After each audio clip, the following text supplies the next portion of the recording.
उन गरीबों के प्रति अपनी सरकार की संवेदनाएं अगर सरकार ना हो तो शायद ये गरीब बच भी ना पाए।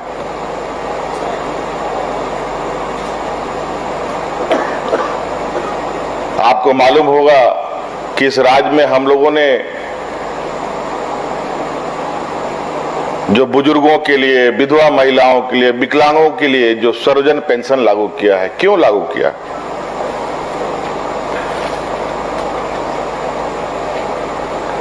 क्या सरकार के पास कोई नोट छापने की मशीन तो नहीं है? हमें क्यों लागू करना पड़ा?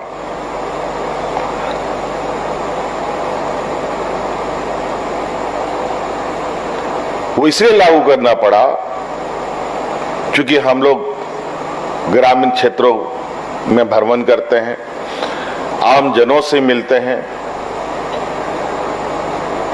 और आज की जो गरीबी है उसका आलम यह है कि आज एक वृद्ध व्यक्ति 1000 रुपए का पेंशन के लिए और एक विधवा महिला अपने 1000 रुपए पेंशन के लिए और विकलांग अपने 1000 पेंशन के लिए ना जाने कितने दलालों के चक्कर में फंसा और ना जाने कितने दलालों को उसने 1500 करते करते कितने करोड़ों रुपए फूंक डाले होंगे सभी लोगों ने मिलकर, लेकिन उनको पेंशन का कार्ड नहीं बना। लेकिन ब्लॉक कर्मचारी और दलालों के चक्कर काटते काटते उनकी उम्र खत्म हो गई। 60 साल की उम्र से वो इस जुगत में लगा रहा कि मेरा कार्ड बन जाएगा, लेकिन उसकी उम्र 80 के पार हो गई, लेकिन उसका कार्ड नहीं बना। और इतने समय में कितने बार उसको लोगों ने ठगा होगा, इसका आप अंदाजा नहीं लगा सकते। इसीलिए हम लोगों ने सर्वजन का ये निर्णय इसलिए लिया कि अब इस राज्य में जो बुजुर्ग और मजबूर गरीब का कोई शोषण ना करे, कोई विधवा महिला का शोषण ना हो, कोई विकलांग का शोषण ना हो, तो हम लोगों ने पूरा पेंशन सर्वजन कर दिया।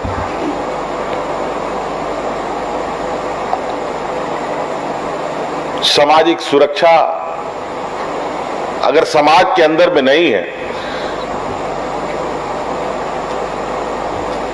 तो स्वच्छ समाज और विकसित समाज की परिकल्पना करना बेईमानी है।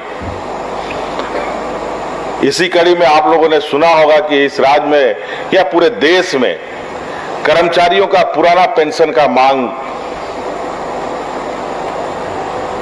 बड़े लंबे समय से चला आ रहा था।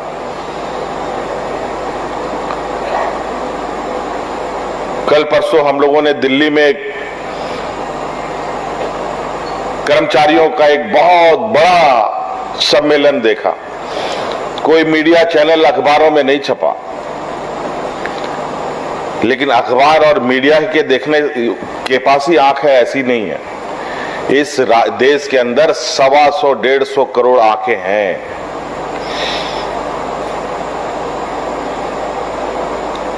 जिनके माध्यम से उन कर्मचारियों की आवाज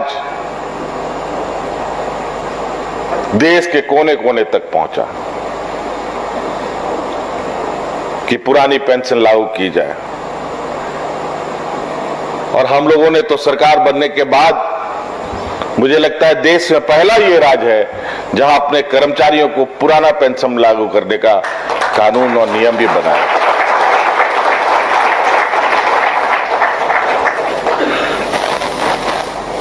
तो इस तरीके से सरकार मजबूती के साथ आपके साथ खड़ी रहेगी।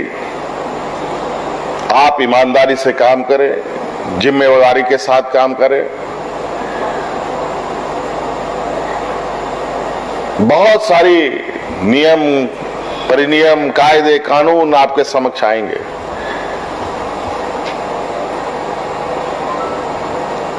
लेकिन काम कैसे होना है, जनहित में हो तो उसमें किसी भी तरीके का कोई हिचकिचाहट ना हो, ये मैं आप लोगों से आशा करता हूं। नहीं तो बहुत अच्छी बुरी खबरें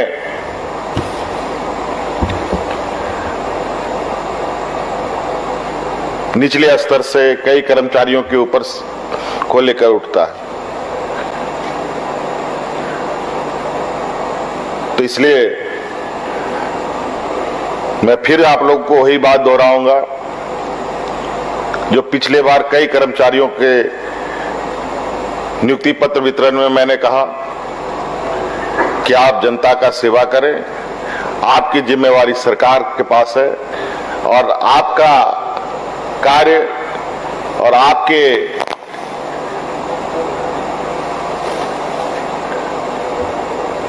कौशल कार्य के लिए भी सरकार निश्चित रूप से आपको सम्मानित करने का काम करेगी। आप जनता का सेवा करें और आपकी जिम्मेवारी सरकार बिल्कुल मुस्तैदी के साथ करेगी। और आप लोग देख रहे होंगे कि कर्मचारियों का भी प्रमोशन को लेकर निरंतर सरकार तेजी से काम कर रही है ताकि बिना संकोच और निर्भीक होकर हमारे कर्मचारी काम करें। तो चलिए, आज आप लोगों के लिए बहुत खुशी का दिन है और सरकार के लिए भी बहुत महत्वपूर्ण दिन है कि सरकार के पास जो पदाधिकारियों की कमी है, धीरे धीरे वो कमी पूरी हो रही है। और निश्चित रूप से ये सारी चीजें पूर्ण होने के बाद राज्य की जो सर्वांगीण विकास की जो रफ्तार है, निश्चित रूप से हम लोग पूरी रफ्तार के साथ आगे बढ़ेंगे। अभी कुछ ही चीजों में हम लोग आगे हैं, लेकिन इस राज्य में पोटेंशियल की कमी नहीं है, दक्षता की कमी नहीं है, हुनर की कमी नहीं है। बस थोड़ा सा एक प्रयास की आवश्यकता है। निश्चित रूप से इस राज्य को देश के अग्रणी राज्यों में भी खड़ा किया जा सकता है। इसी आशा उम्मीद के साथ आप सब लोगों को मेरी ओर से पुनः बहुत बहुत शुभकामनाएं। धन्यवाद। बहुत बहुत धन्यवाद करती हूँ माननीय मुख्यमंत्री महोदय का आपके ऊर्जावान विचारों के लिए। यकीनन आपके कुशल नेतृत्व में इसी तरह से नियुक्ति पत्र वितरण का उत्सव लगातार होता रहेगा और लगातार हमारे IIT जी नीट एस्पिरेंट्स के सपने को पंख देने आ गया है कंप्लीट सॉल्यूशन इंस्टीट्यूट। यहाँ है smart classroom, 1-to-1 doubt clearing session, ask the expert, video solution और भी बहुत कुछ। मतलब हम करेंगे आपको गाइड, बनेंगे आपके